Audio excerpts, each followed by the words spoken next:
प्रणाम करती हूँ अपने गुरु महेश्वर शिव के चरणों में। माता भवानी के चरणों में मेरा प्रणाम है। इस कालखंड के प्रथम शिव शिष्य साहब श्री हरेंद्रानंद जी के चरणों में मेरा प्रणाम है। शिव शिष्य परिवार की शक्ति दीदी नीलम आनंद जी के चरणों में मेरा प्रणाम है। शिव गुरु कारवां के माध्यम से हमसे जुड़ने वाले, हमें देखने वाले आप सभी को मेरा प्रणाम है। पुस्तक अनमिल आखर के माध्यम से हमने साहब के छात्र जीवन में घटित घटनाओं के विषय में जाना। साहब के छात्र जीवन में और कौन कौन सी अन्य घटनाएं घटित हुईं, साहब ने और कौन कौन सी साधनाएं की, क्रियाएं की, इस विषय में इस भाग में जानते हैं। कॉलेज की परीक्षा के 2 माह पूर्व ही साहब अपनी पाठ्य पुस्तकों को पढ़ना आरंभ कर देते थे। बाकी अन्य समय साहब अपनी इच्छा के अनुसार दूसरी पुस्तकों को पढ़ने में बिताते थे। उनकी तेज बुद्धि और आकर्षक व्यक्तित्व ने अध्यापकों को और छात्रों दोनों को आकर्षित कर रखा था। थोड़े ही समय में बहुत से विद्यार्थी साहब के मित्र बन गए थे। दरअसल विद्यार्थी साहब को अपना मित्र बनाने में गर्व महसूस करते थे। इसी तरह दिन के उजाले में कॉलेज की पढ़ाई और रात में शमशान साधना दोनों चलती रही। स्नातक प्रथम में 5 विषयों में बहुत अच्छे अंकों से साहब ने उत्तीर्णता प्राप्त की थी। सन 1968 में साहेबगंज से रांची आ गए थे साहब। यहाँ अपनी इसी दिनचर्या के साथ रांची विश्वविद्यालय से इतिहास विषय से स्नातक किया। इतिहास विषय पढ़ने के कारण साहब का परिचय विश्व के विभिन्न धर्मों, सभ्यताओं, संप्रदायों और मतों से हुआ। देश की आज़ादी का भी दूसरा दशक ही था। फलतः पाठ्यक्रम और तत्कालीन शिक्षा पद्धति पाश्चात्य प्रभावों से पूरी तरह से मुक्त नहीं हुई थी। पाश्चात्य परंपराओं के प्रभाव के कारण कुछ लोगों की यह धारणा थी कि विज्ञान, स्वतंत्र चिंतन और आधुनिकता अगर है तो वह पश्चिम के पास है। हमारे प्राचीन मनुष्यों और उनकी मान्यताओं से आध्यात्म सीखा तो जा सकता है, परंतु अंधविश्वास और दुर्बलता की धूल भी जम गई है उस पर। भारतवर्ष की तत्कालीन आध्यात्मिक सुषुप्तता ने साहब को नए मार्ग पर लाकर खड़ा कर दिया था। अवसर पाते ही भारतीय धर्म दर्शन सहित विश्व के लगभग सभी धर्मों, संप्रदायों, मतों एवं समाज के विषय में बहुत कुछ पढ़ लिया था साहब ने। यह वह अवस्था थी जब इंसान के चरित्र का निर्माण होता है।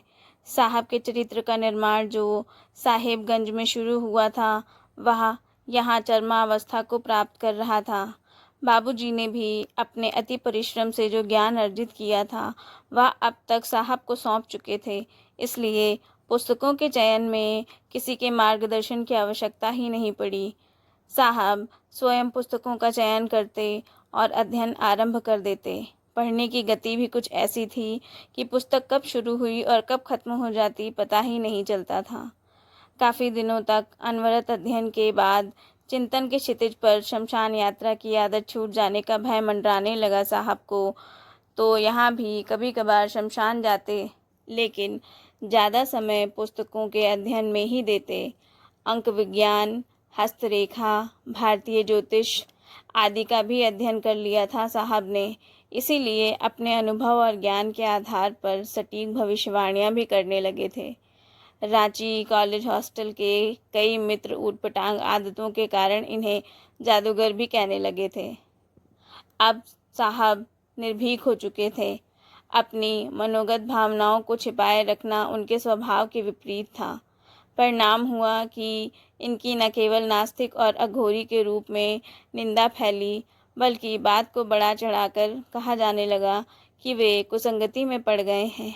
ये बातें अलग अलग प्रकार से विकृत होकर माँ बाबू जी तक पहले भी पहुँचा करती थी।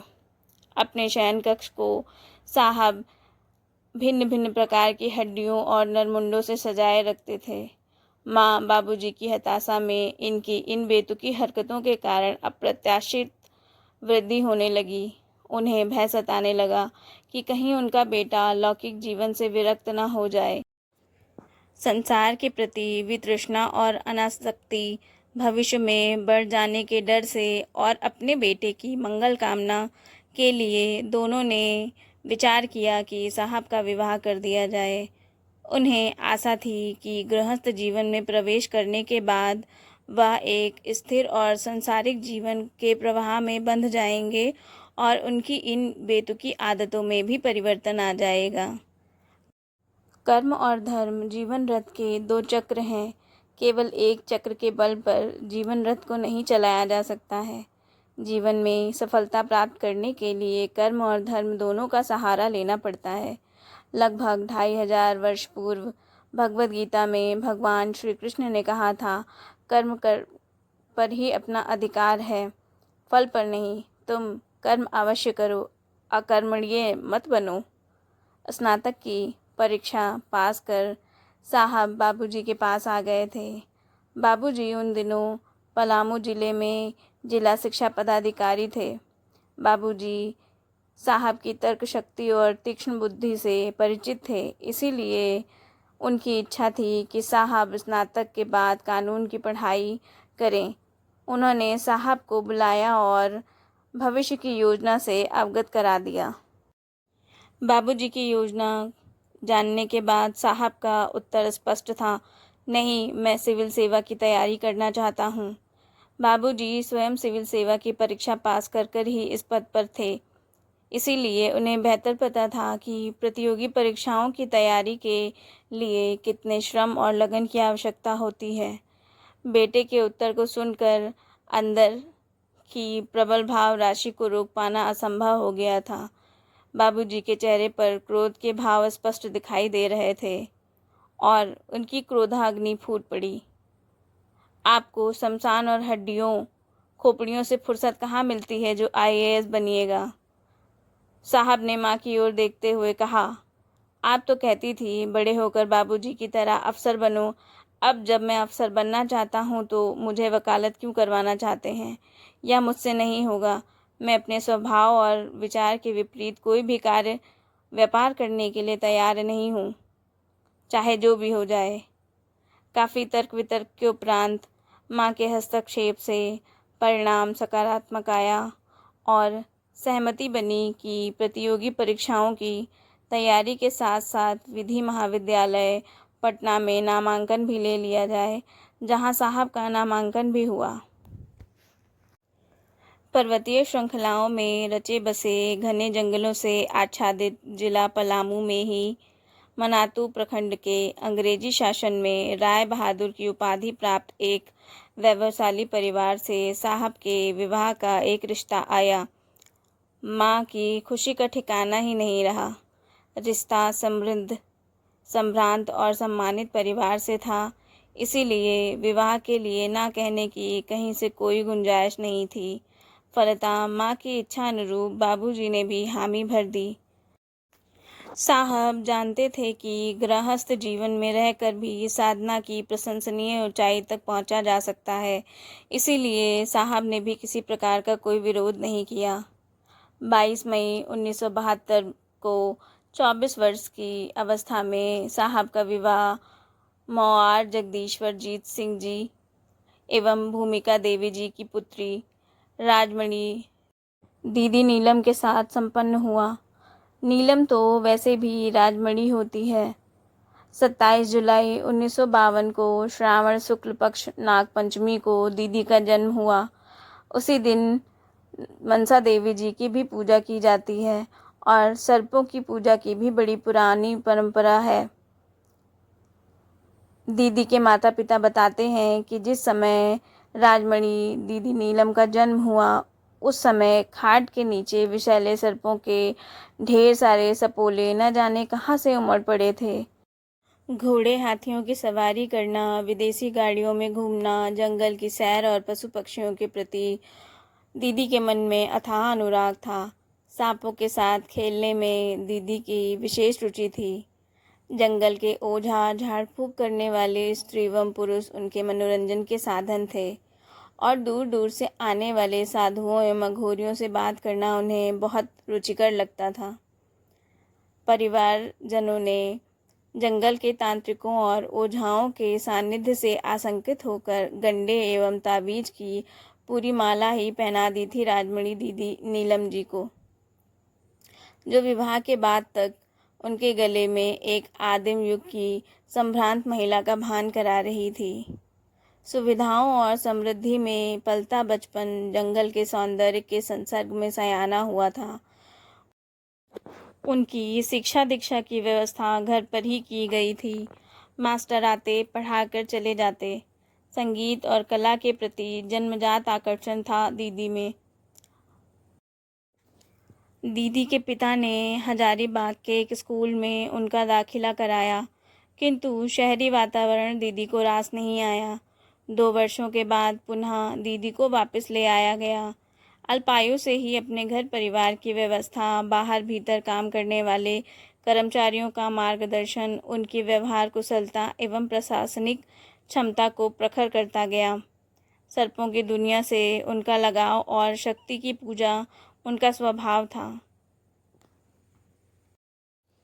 नियति स्वयं मानव जाति के भाग्य का इतिहास लिखती है।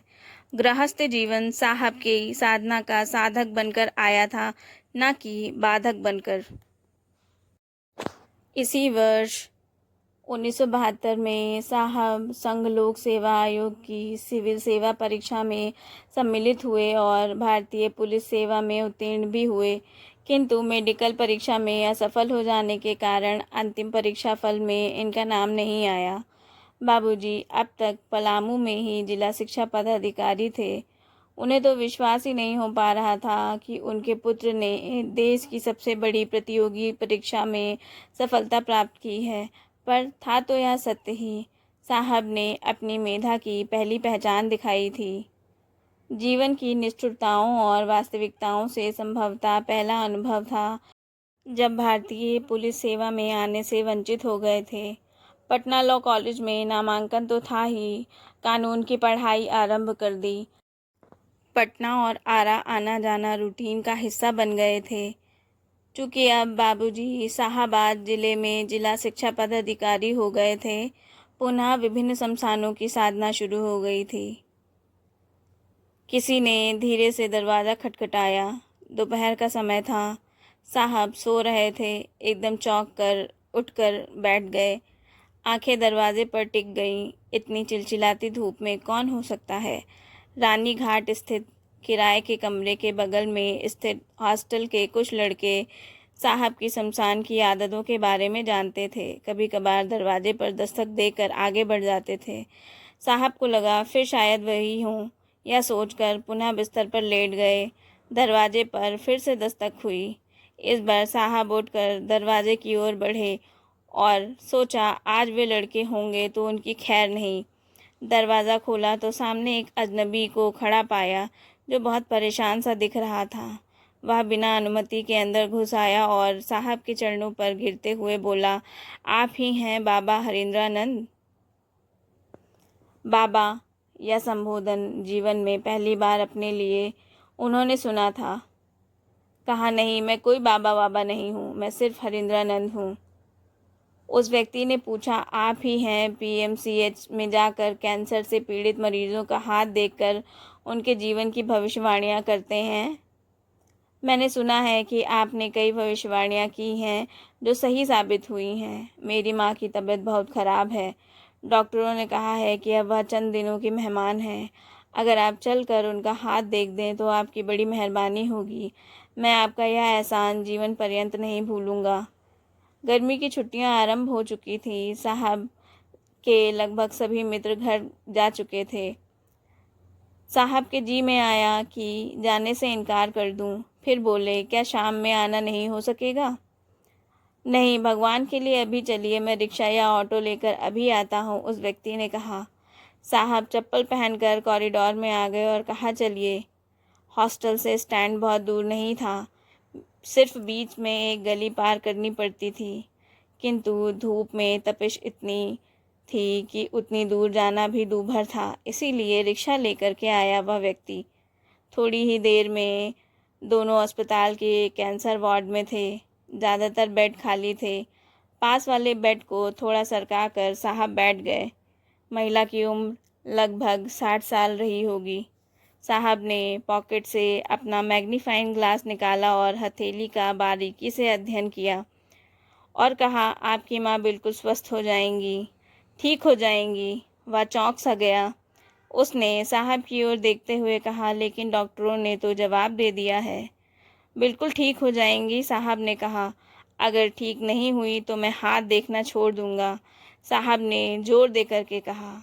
उनके लहजे में थोड़ा सा अभिमान था। मेरे बाबूजी आरा में रहते हैं। मुझे आज शाम की ट्रेन से वहाँ जाना है और गर्मी की छुट्टियाँ भी हो चुकी हैं, इसलिए अब मैं जा रहा हूँ और जैसा होगा मुझे फिर बताइएगा। यह बोलते हुए साहब उठ खड़े हुए। दोपहर बीत चला था, लेकिन अभी समय शेष था।